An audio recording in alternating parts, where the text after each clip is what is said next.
vamos a trabajar sobre el problema de 2 SAT. En particular, vamos a buscar la forma de resolver este problema utilizando una aproximación de búsqueda local o local search y randomizada, es decir, con la utilización del azar. Veamos cuál es el problema 2SAT. En este caso se refiere a una expresión booleana que está expresada en forma normal conjuntiva, donde tenemos la particularidad que cada cláusula está formada por únicamente y no, ni más ni menos que de dos variables. Ahí vemos un ejemplo. Esta sería una expresión que cumple con esas condiciones, donde vemos que hay en total tres variables a las que llamamos A, B y C, y vemos que en cada cláusula están dos de cada una de estas variables. En algunos casos pueden estar expresada en su negación y en otros casos puede estar expresada de forma normal. Y lo que pide el problema de 2SAT es encontrar una asignación de variables, es decir, definir cada variable si tiene un valor de 0 o 1 o true o false, que haga que la aplicación de esas asignaciones de variables a la expresión tenga como resultado una satisfacción de la expresión, es decir, que la aplicación de esos valores a las variables hagan que el resultado de evaluar esa expresión sea true o 1. En el ejemplo podemos asignar de distintas formas estas variables.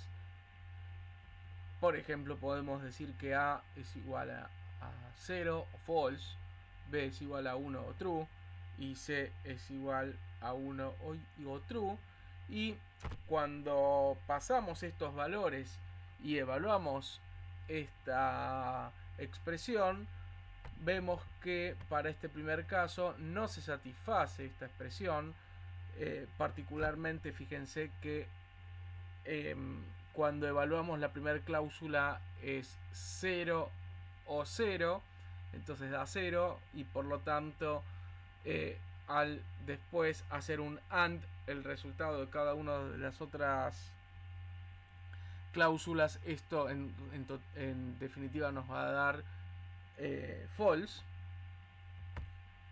y por lo tanto no nos sirve como resultado de esta instancia del problema. Por otro lado, podemos asignar A como 0 false, B como 0 false y C como 1 true, y en este caso, cuando evaluamos esta misma expresión, vemos que en cada una de las cláusulas al menos uno de los valores está en true, en 1, y por lo tanto la expresión total queda en true, y por lo tanto esta corresponde a una asignación de variables que soluciona el problema. Caractericemos entonces de forma más rigurosa la fórmula o esta expresión booleana que está dentro del problema 2SAT. Podemos verlo como una función que está compuesta por J cláusulas, donde la cláusula I corresponde a dos literales que son diferentes. Esos literales van a estar dados por variables que puede estar en su forma normal o en su forma negada.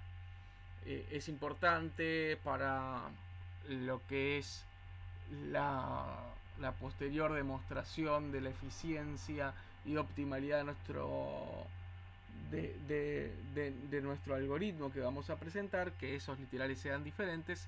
Sin embargo, que sean iguales, lo único que hace, en fin de cuentas, es que la resolución sea más sencilla. Por lo tanto, nuevamente nos encontramos ante un caso donde ponemos algunas condiciones simplemente por la rigurosidad de la demostración. Por último, y no menos importante, cuando definimos que esas variables están dentro de las cláusulas, tenemos que decir cuántas variables tenemos en total. Y vamos a decir, para el caso general, que tenemos n variables. En nuestro ejemplo anterior teníamos j igual 3 cláusulas, n igual 3 variables. ¿Cómo resolvemos este problema? Vamos a arrancar por una resolución de por fuerza bruta o de búsqueda exhaustiva, donde lo que hacemos es ir probando cada una de las opciones posibles hasta hallar aquella satisfacción que puede incluso no existir. Entonces tenemos que, en ese caso, en el peor de los casos, probar todas las combinaciones posibles de asignación de variables.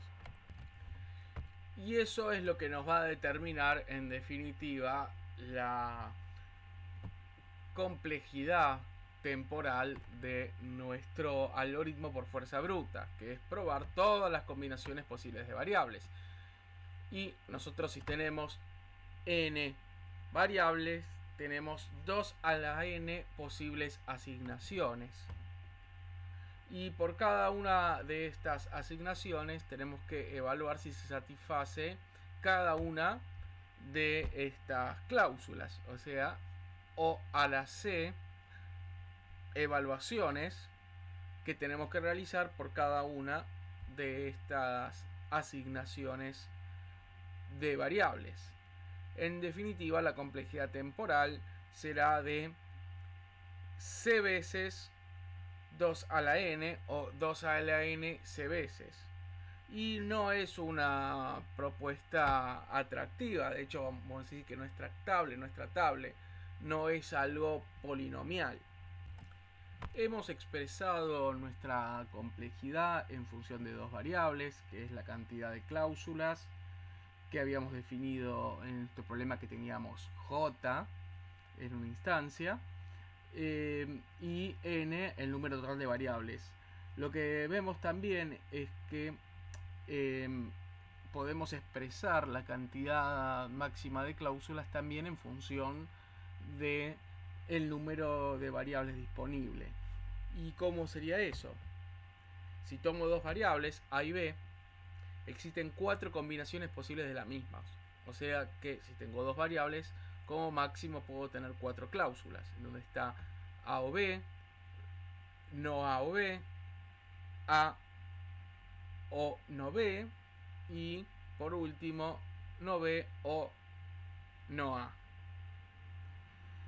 Ahora, si tengo n variables, puedo combinarlas de a 2, como, bueno, esta fórmula que nos da la combinatoria de n elementos tomada de a 2, que en la expresión matemática, si la desglosamos, nos termina quedando un término de n al cuadrado, más concretamente un medio por n al cuadrado menos n, y por lo tanto, unificando estas dos últimas determinaciones, si tengo n variables y las puedo combinar de a 2, y esa combinación de a 2 a la vez las puedo expresar en 4 formas diferentes, entonces cuando tengo n variables puedo tener como máximo 4 veces un medio de n cuadrado menos n, es decir, 2 por n cuadrado menos n cláusulas. Y con esto puedo expresar entonces la cantidad de cláusulas que tengo y el tiempo que me lleva a generar cada una de estas expresiones como un O de n cuadrado.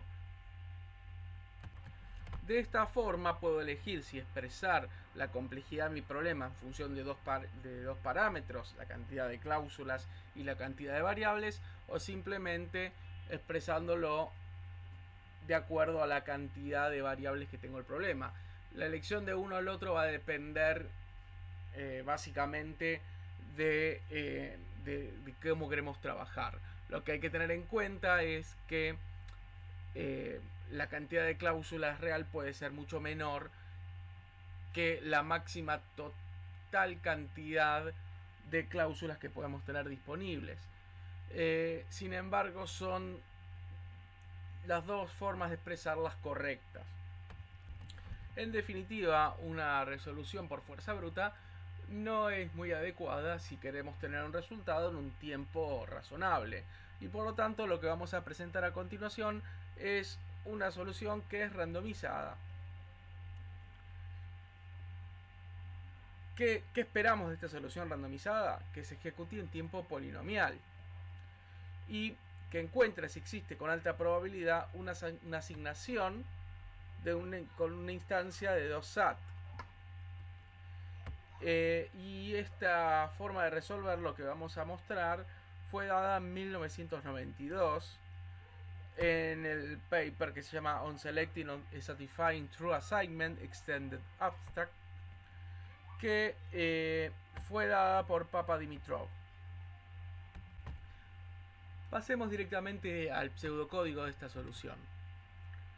Lo que tenemos es phi, que es una instancia de 2 SAT, que tiene que cumplir las condiciones que dijimos, contiene un conjunto de cláusulas, cada una de ellas con dos variables expresadas en ellas. Y lo que vamos a hacer es a cada variable dentro de esta instancia asignarle un valor inicial arbitrario. Arbitrario puede ser que lo que queramos. Por ejemplo, a todos les asignamos true o todos les asignamos false o lo que determinemos.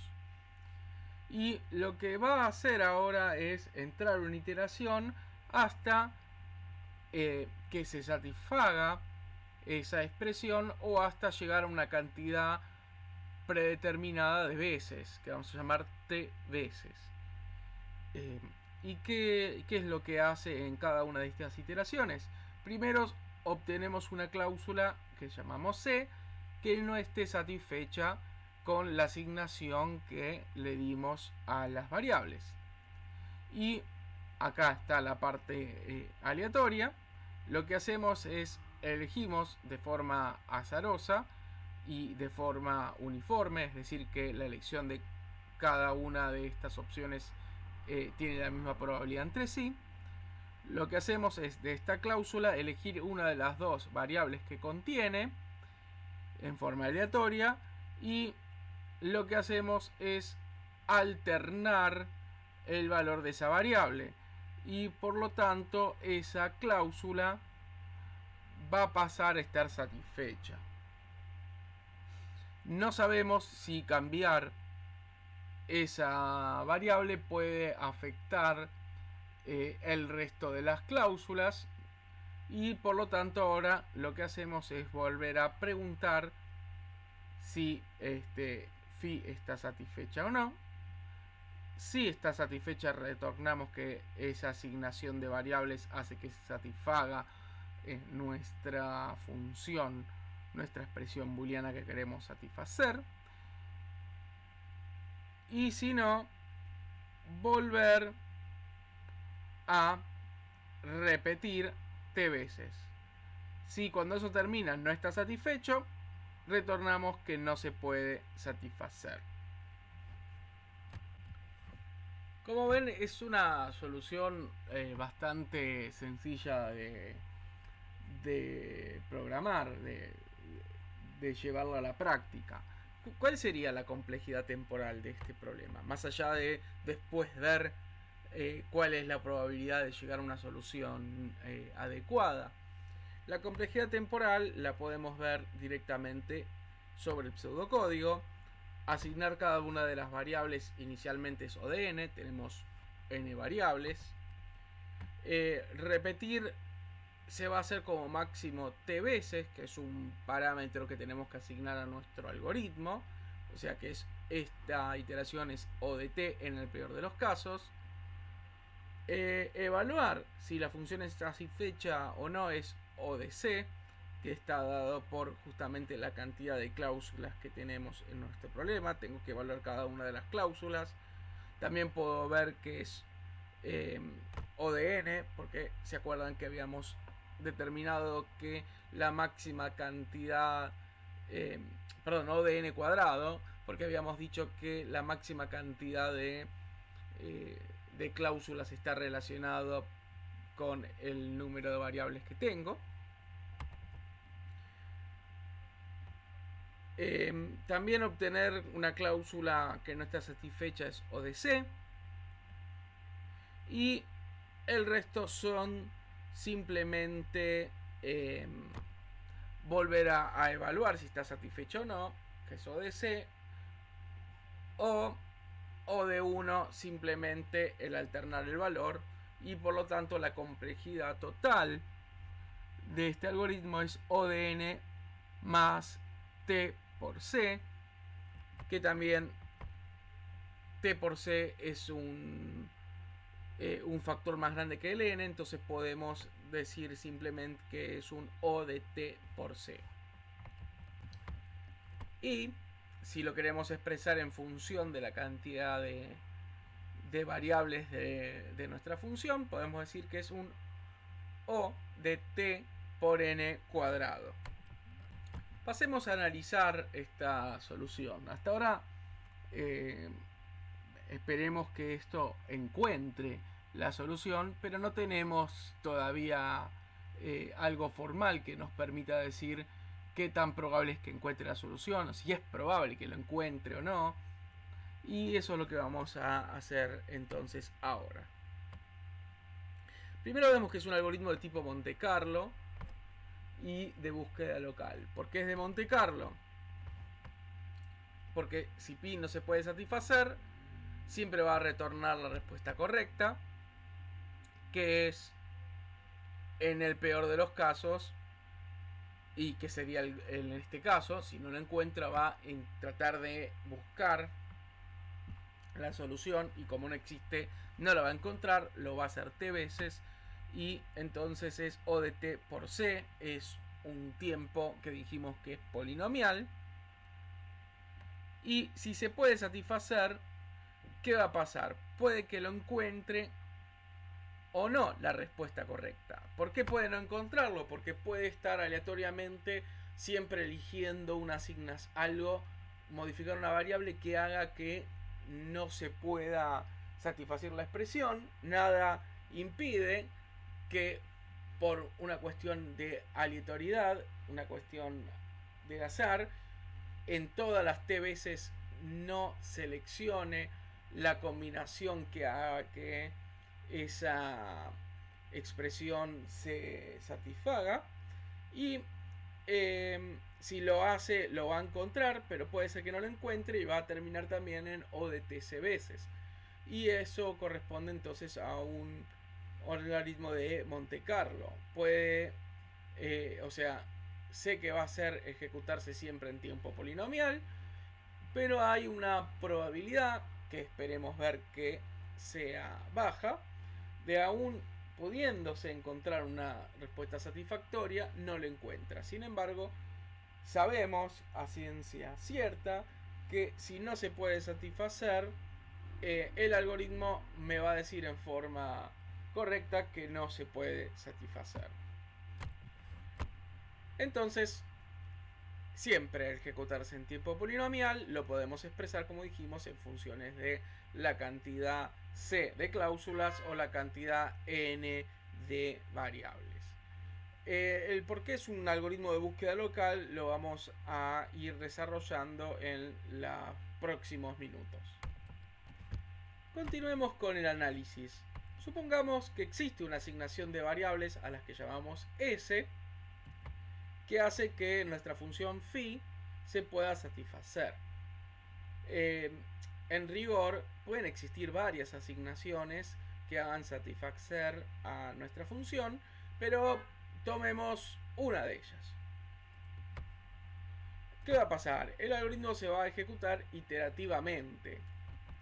Y en cada paso, al que podemos llamar el paso i, vamos a asignar las distintas variables, y una variable va a tener cierta asignación determinada, que vamos a llamar a sub i, a estas asignaciones de las n variables en el paso i. En cada paso i podemos comparar la asignación de variables a sub i con s, que dijimos que era justamente la asignación de variables que satisfacía la expresión.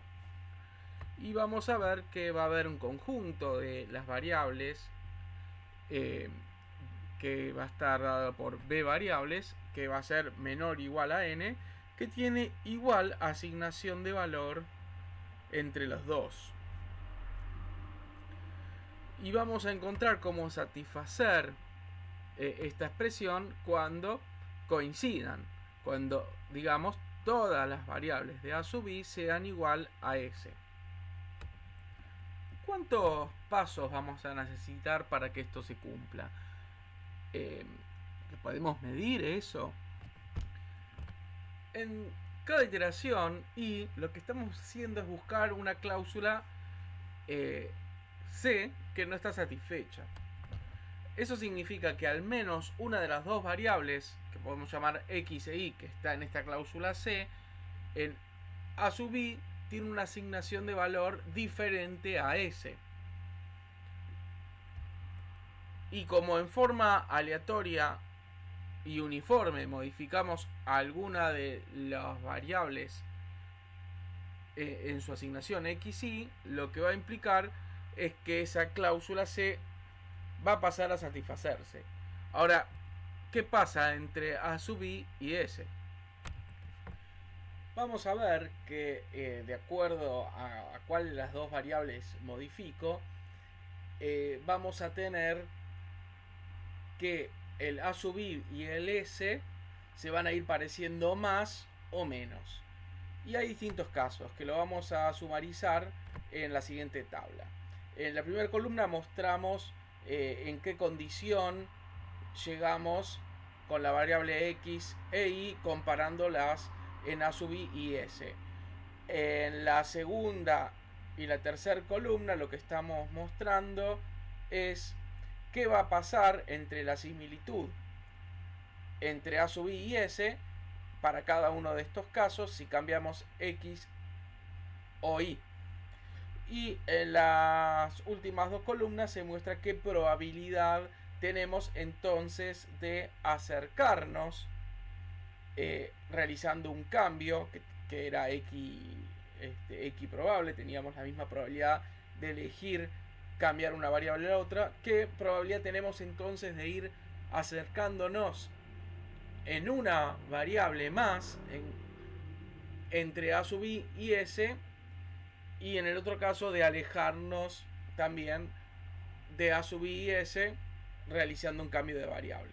Veamos, en la primera fila lo que se está mostrando es que inicialmente entre a sub i y s ninguna de las dos variables x e y eran similares, tenían el mismo valor.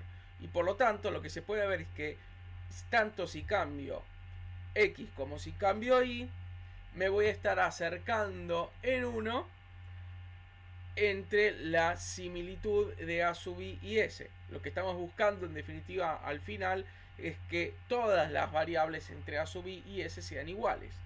Entonces en este caso, no importa el cual de los dos cambios, me acerco en uno en esta similaridad que estoy buscando.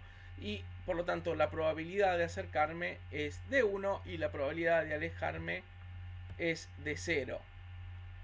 Después tengo dos casos más, que es que había una variable que era igual en a sub i y otra que era distinta con respecto a s, que bueno, en un caso x era igual y era distinta, en el otro caso x es distinta y es igual, y por lo tanto cuando modifico aleatoriamente una de estas dos para satisfacer esa cláusula que queremos, satisfacer, me pueden pasar dos cosas, ¿no?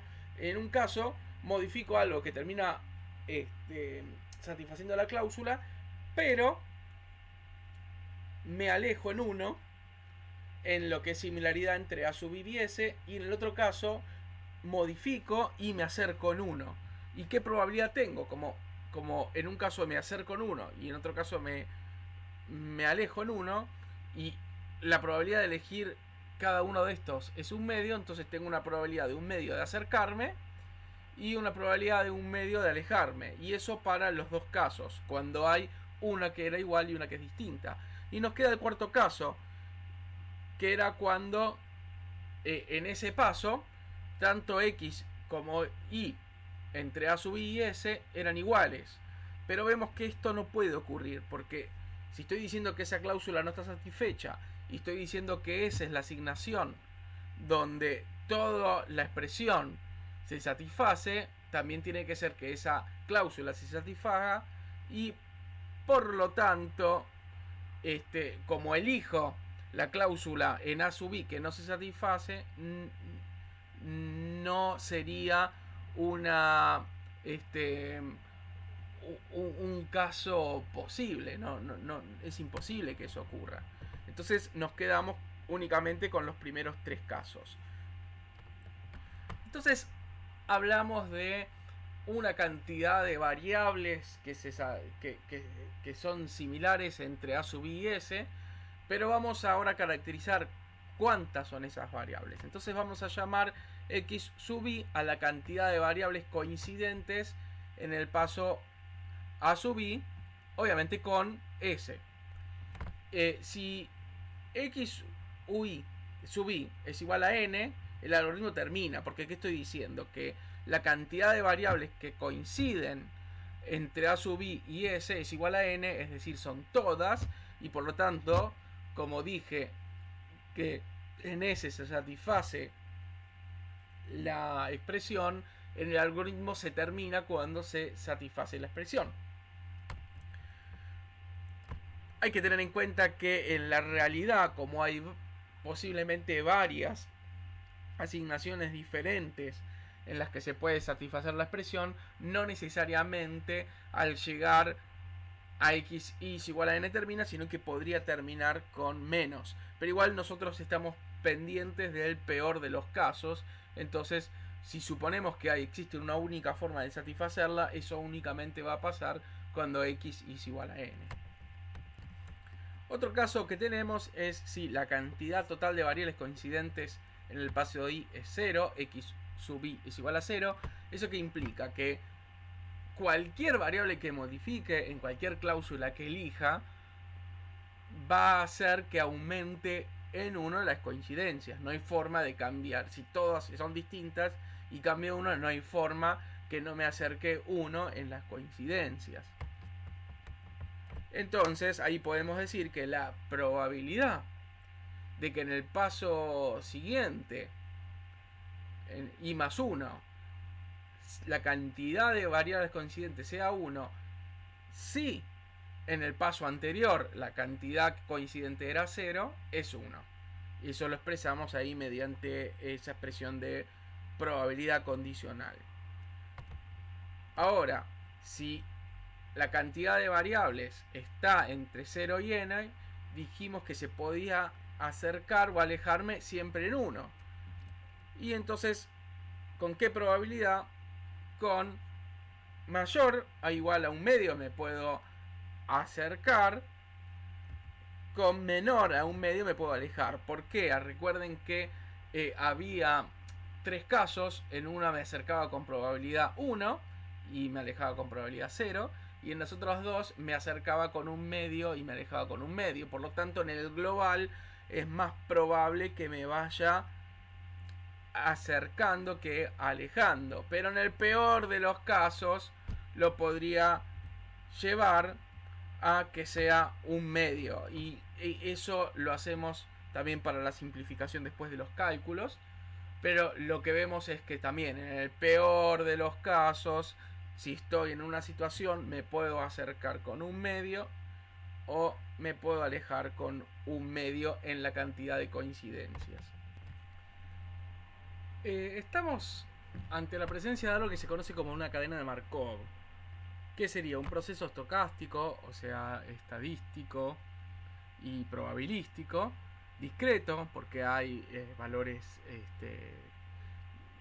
enteros, me acerco o me alejo en uno, y la probabilidad de cada evento depende únicamente del evento inmediatamente anterior. ¿Por qué? Porque si estoy si me acerco en uno y estoy en una posición, bueno, eso influye no tiene un impacto en todo lo que pasó atrás, sino que bueno, eso va a depender, va a influir nada más en el que pase inmediatamente después. Y gráficamente lo podemos ver como un grafo, lo podríamos ver, donde estoy en un estado J, que es la cantidad, podemos decir que es la cantidad de variables que tengo igual, y tengo una probabilidad de moverme para adelante a tener J más 1 estados iguales, o una probabilidad de un medio de ir a tener J menos 1 variables iguales. Eso, acuérdense, era entre A sub I, o sea, la asignación en un paso determinado de la ejecución del algoritmo, y S, que era la asignación donde esa instancia, esa expresión booleana se satisfacía. Por eso terminamos hablando de una búsqueda local. ¿Por qué? Porque estoy parado en una asignación, en una propuesta determinada de solución, y voy haciendo pequeños cambios con el objetivo de encontrar la solución que satisfaga nuestro problema. Y eso lo podemos ver como una transición entre estados, lo podemos ver como un random walk, como un camino aleatorio, un paseo aleatorio, en donde aleatoriamente me voy moviendo de un estado determinado en un momento determinado, en pos de tratar de buscar la solución final, donde vamos a tener vértices que van a ser los enteros del 0 al n, que son las coincidencias de las variables, los ejes ponderados dirigidos, que van a dar una transición entre un estado y otro, donde la ponderación es la probabilidad de que ocurra esa transición, y que en general lo podemos ver de esa forma, donde tenemos en los extremos cuestiones particulares. Recuerden que cuando tengo 0 variables iguales, o sea, el vértice 0, la única probabilidad y opción que tengo es de avanzar. Entonces tengo una probabilidad de 1 de ir en el próximo paso a tener una variable coincidente. En el resto de los estados intermedios, sí o sí tengo una probabilidad de un medio de más de un medio de avanzar, y lo habíamos simplificado diciendo que era un medio, y tengo una probabilidad de un medio de retrocedernos en pos de encontrar la solución que satisfaga este problema. Esto siempre, sí, solo si exista esa asignación S que satisfaga el problema. Y en el caso extremo, cuando son n las variables iguales, ya a partir de ahí el algoritmo termina, o sea que tengo una probabilidad de 1 de ya quedarme en esa solución donde es totalmente igual el A sub I con el S. Hasta el momento lo único que hicimos es modelizar el problema, armar un modelo matemático para expresar la probabilidad de que pase un estado al otro, etcétera. Pero ¿en cuánto tiempo espero llegar a n variables iguales en A sub I y S? Contestando eso, podemos terminar determinando qué valor debería tener el t en la variable t que habíamos definido en el pseudocódigo para ver cuántas veces teníamos que repetir el proceso de ir cambiando en cada paso una variable de una cláusula que no se satisfacía. Entonces vamos a llamar h sub j al número esperado de pasos para alcanzar n, comenzando por j, el estado j. Y vemos que si h de j tenemos j igual a n, entonces la cantidad de pasos esperados es 0 porque ya estoy en n.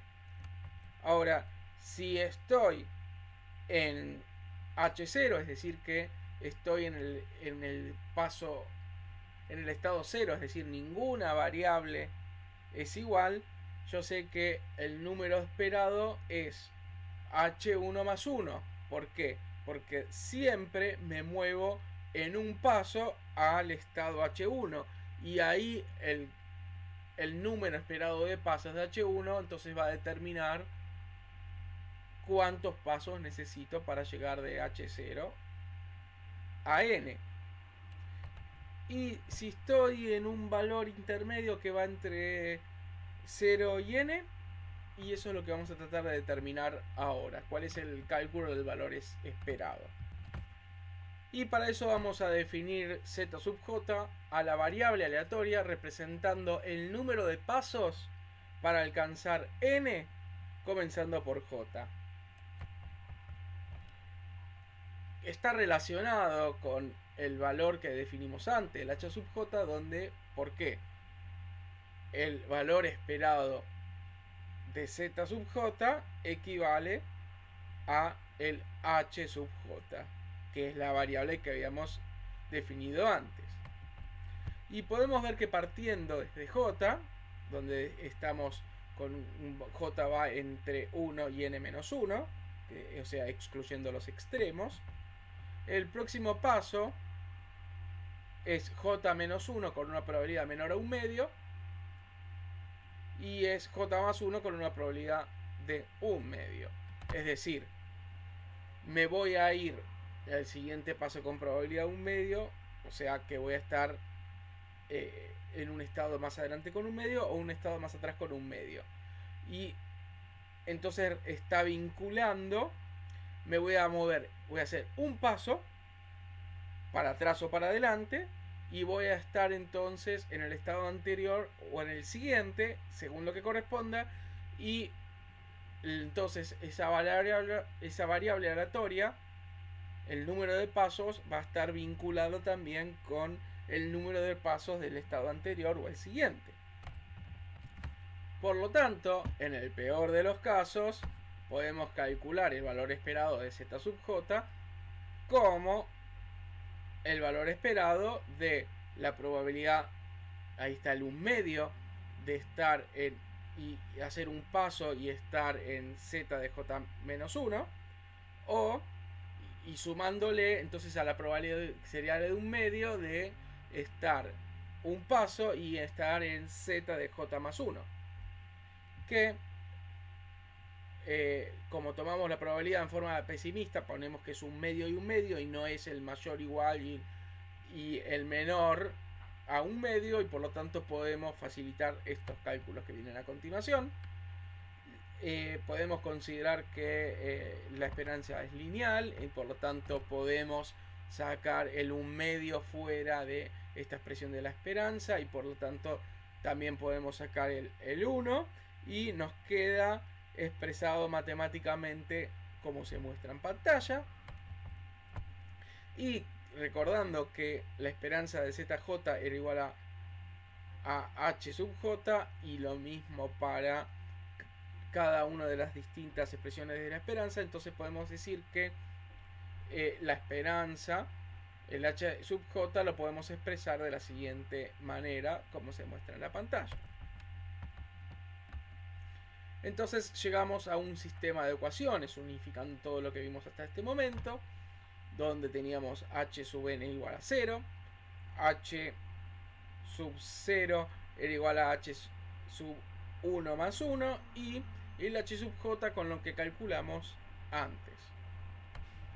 ¿Y qué hacemos con esto? Lo vamos a tratar de expresar de una forma más conveniente. Y para eso vamos a hacer una prueba inductiva. Lo que vamos a terminar probando es que h sub j es igual a h sub j más 1 más 2j más 1 para un valor entre 0 y n menos 1. Para j igual 0 es obvio, simplemente lo que hacemos es reemplazar. Fíjense, ponemos j igual 0, entonces h0 es igual a h1 más 0 más 1, que es igual a lo que habíamos expresado en nuestra ecuación original, o sea que se cumple. Entonces se cumple. Y ahora vamos a ver para j mayor a 0. Entonces ahí vemos que ingresaba la ecuación que era h sub j era igual a h sub j menos 1 dividido 2 más h sub j más 1 dividido 2 más 1. Si despejamos h sub j más 1 lo podemos expresar de esa forma. Y insertamos nuestra hipótesis. Fíjense que reemplazamos el h sub j más 1, lo reemplazamos por lo que nosotros despejamos. Y simplificamos y obtenemos h sub j más 1 es igual a h sub j menos 2j menos 1. Y fíjense que esto equivale, volviendo a despejar de lo que teníamos originalmente, a lo que queríamos probar. Y por lo tanto, esta expresión que obtuvimos cumple con nuestra ecuación que habíamos hallado, que tenía 3 partes. Con esta expresión del valor esperado, vamos a calcular el valor esperado empezando por el estado 0, es decir, en el peor de los casos, cuando hago una asignación inicial de variables y no coincide ninguna variable. Eso sería, en todo caso, en esta situación, el peor de los casos posibles, porque sí o sí tengo que hacer todo el camino a acercarme a ese. Y vamos a ir partiendo de la expresión de valor esperado que fuimos hallando en los pasos anteriores, y vamos a desenrollar teniendo en cuenta que partimos de j igual 0. Entonces vimos que en j igual 0 correspondía a h0 es igual a h1 más 1. Ahora después vemos que en esta expresión h1 es igual a h2 más 3. Simplemente lo que hacemos es reemplazando j por los valores que voy a querer evaluar. Y ahora podemos agregar en nuestra expresión original para h0, reemplazamos h1 por lo que calculamos recién. Entonces h0 es h2 más 1 más 3. Podemos seguir haciendo, entonces expresando que h2 es h3 más 5. Volvemos a reemplazar. Para h3 volvemos a reemplazar. Y así podemos continuar para un h de n menos 1. Y reemplazando vemos que tiene la siguiente pinta nuestra expresión. Es el h de n, es decir, el llegar a hn, más 1, más 3, más una suma que va a tener la forma de 2 por n menos 1 más 1. Y eso lo podemos entonces expresar como una sumatoria de la siguiente manera. Y eso podemos ver que tiene la forma de, si lo evaluamos, n cuadrado. Es decir, que el valor esperado de pasos iniciando en el estado 0, es decir, donde ninguna variable coincide entre la asignación original, inicial, y la solución S a nuestro problema, va a estar dado por n cuadrado, donde n, recuerden que era la cantidad de variables que tenía nuestra función expresión booleana 2sat. Por lo tanto, probamos que si asumimos que existe una asignación, hasta ahora estamos diciendo existe S, podría no existir, para una instancia phi de 2sat con n variables, y ejecutamos nuestro proceso que llamamos run to sat, el tiempo esperado de pasos hasta encontrar la solución está dado por n cuadrado. Y bueno, ¿cuántas veces deberíamos repetir entonces la iteración? Es ese parámetro t, para tener una probabilidad de encontrarla razonable. O sea, el número esperado es eso, pero no significa que lo encontremos. O sea, lo podría encontrar antes o podría necesitar más pasos. O sea, ¿qué valor le tengo que dar a t para que sea razonablemente y tenga una probabilidad alta de encontrar la satisfacción de la función si ésta existe? Vamos a enunciar un teorema que dice que si phi no se puede satisfacer, run2sat siempre retorna la respuesta correcta. Pero si phi se puede satisfacer, run2sat encontrará la respuesta correcta con una probabilidad de 1 menos 2 elevado a la menos a si la cantidad de pasos ejecutados es t igual a por 2 a la n cuadrado. La primera parte del teorema es obvio, porque dijimos que si phi no se puede satisfacer, por más que vaya probando distintas asignaciones de variables, nunca lo va a encontrar porque no existe.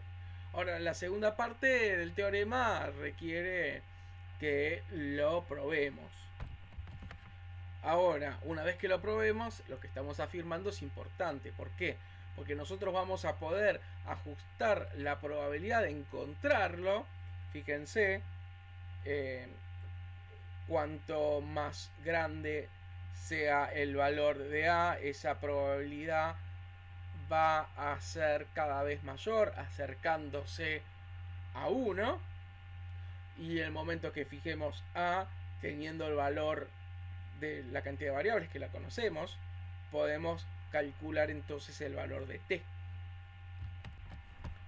Para probar el teorema nos vamos a basar en la desigualdad de Markov, que no vamos a demostrar, pero que dice que sea z una variable aleatoria y r es un número mayor a 0, entonces la probabilidad de que z sea al menos r es menor o igual al valor esperado de z dividido r, que expresado matemáticamente se hace como se muestra en pantalla. ¿Qué vamos a hacer con esto? Vamos a suponer que phi se puede satisfacer. Entonces, dividimos la cantidad total de pasos del algoritmo t en a segmentos de 2 por n cuadrado pasos cada uno. Lo estamos proponiendo en base a lo que queremos demostrar.